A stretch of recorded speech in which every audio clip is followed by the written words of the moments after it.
الصراحة ما تجيب إلا الخسارة، والمجامل يجعل أحبابك كثير، والنفاق أسهل طريق للصدارة، توصل القمة ولا عندك ضمير.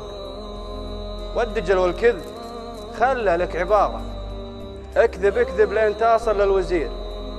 والمروة والشهامة والطهارة صارت هالشيء في زمننا ما تصير.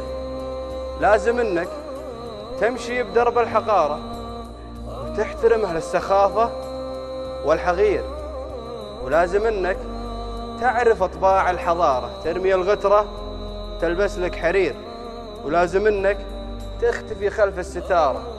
الحقيقة عندهم شيء خطير، ولازم انك والعبارة صاحب الأعداء واكره كل عشير. ساحة ما هي شعر، ساحة ماني بقايل، الشريف اليوم ما به أي خير. اظلموني لأني من بيئة فقارة، وحاربوني لأن بإحساسي كبير. بالشعر ماني محتاج استشارة، وبالمراجل ماني بحاجة شوير. أدخل البستان واقطف من ثماره، وازرع الأبداع بعقول الكثير. ضوء شعري مو مثل ضوء الإنارة، ضوء شعري يشبه الصبح المنير.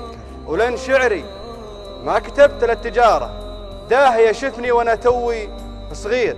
ما كتبت الشعر لأجل أشحذ عمارة، ولا كتبت الشعر من شان المدير.